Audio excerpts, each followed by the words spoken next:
أعوذ بالله من الشيطان الرجيم بسم الله الرحمن الرحيم وما أرسلناك إلا رحمة للعالمين صدق الله العظيم إن الله وملائكته يصلون على النبي يا أيها الذين آمنوا صلوا عليه وسلموا تسليما محبت سے پڑھیے گا الصلاۃ والسلام علیک یا سیدی یا رسول اللہ وعلی آلک واصحابک یا حبیب اللہ الصلاۃ والسلام علیک یا سیدی یا رسول اللہ وعلی آلک واصحابک یا حبیب اللہ الصلاۃ والسلام علیک یا رحمۃ للعالمین وعلى آلك وأصحابك يا خاتم النبيين يا شفيع المذنبين يا راحة العاشقين يا جد حسن والحسين. سامعین محترم، جیسے کہ ماشاءاللہ سے آپ کو معلوم ہے کہ حضور علیہ السلام کی جو احادیث مبارکہ ہیں ان کی تشریح اور اس کا بیان کا سلسلہ جاری و ساری ہے.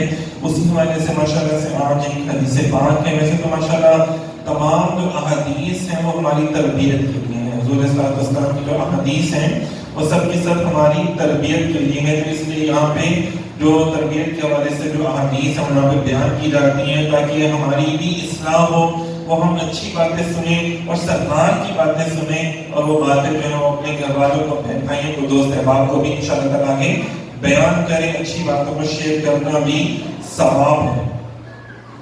تو یہاں پہ آج جو ہم حدیث پر بیان کر رہے ہیں مختصر بیان کروں گا اس کا کہ حضرت سعد بن ابی وقاص رضی اللہ تعالیٰ عنہ سے روایت ہے کہ جو کہ ان 10 افراد میں سے ایک ہیں جنہیں عشرہ مبشرہ میں شامل کیا. عشرہ مبشرہ کون ہیں؟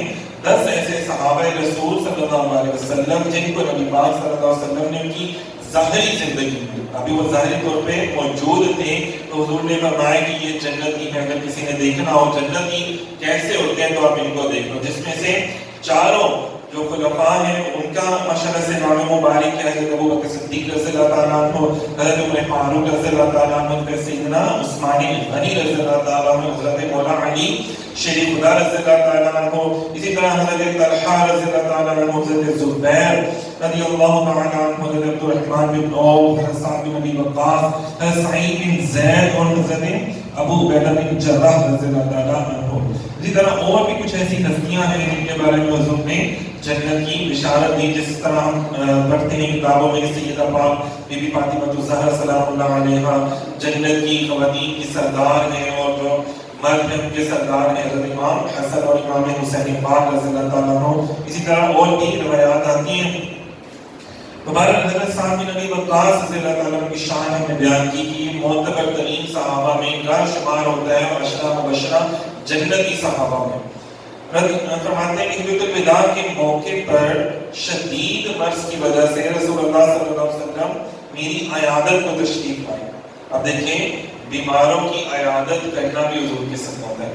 بیماروں کی عیادت کرنا بھی حضور صلی اللہ علیہ وسلم کی سنت ہے. جب آپ کسی بیمار کے پاس جاتے ہیں نا عیادت کرنے کے لیے تو فرمایا اسے اچھے انداز میں کلام کریں. کچھ لوگ ہوتے ہیں یار تم بیمار ہو تم ماری جانا ہے، اچھے تیرے کو پیسے بھی نہیں دیتے، ایسے بھی لوگ بات کر رہے ہوتے ہیں. ہمیں ایسا نہیں کرنا چاہیے.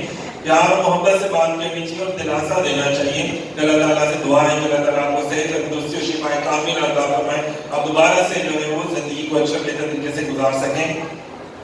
تو دیکھیں ہمیں ہر چیز کا رہن سہن کا طریقہ سلیقہ حضور علیہ السلام نے تمام اخلاقیات جو سرکار نے ہمیں سکھائی ہمیں کسی کے سیکھنے کی ضرورت ہی کوئی نہیں ہے. ہمارے یا رسول اللہ صلی اللہ علیہ وسلم حضور سے عرض کیا میری شدت مرض یا رسول اللہ آپ پر آیا ہے، میں مالدار ہوں اور میری وارث صرف ایک بیٹی ہے، تو میں کیا اپنا 2/3 مال صدقہ کر دوں اور کچھ اس کو دے دوں؟ فرمایا نہیں. میں نے عرض کیا یا رسول اللہ صلی اللہ علیہ وسلم آدھا مال میں اپنی بیٹی کو دے دوں اور آدھا خیرات کر دوں؟ فرمایا نہیں. میں نے عرض کیا یا رسول اللہ صلی اللہ علیہ وسلم 1/3 فرمایا. آپ نے فرمایا 1/3 بہت ہے، یا فرمایا بڑی مقدار ہے. تیرے لیے اپنے ورثہ کو، مطلب کہ اپنے ورثہ کو بالکل بھی فقیری انداز میں نہ چھوڑ کے جاؤ کہ وہ تمہارے جانے کے بعد وہ لوگوں سے مانگ رہے ہوں، تو اتنا کم از کم دے کے جاؤ. یہ نہیں کہ سارا مال تم صدقہ و خیرات کر دو اور اپنی اولاد کو کچھ بھی نہ دو. تو یہ جو حدیث پاک ہے اس میں یہ چیزیں ماشاءاللہ سے بیان کی گئی ہیں.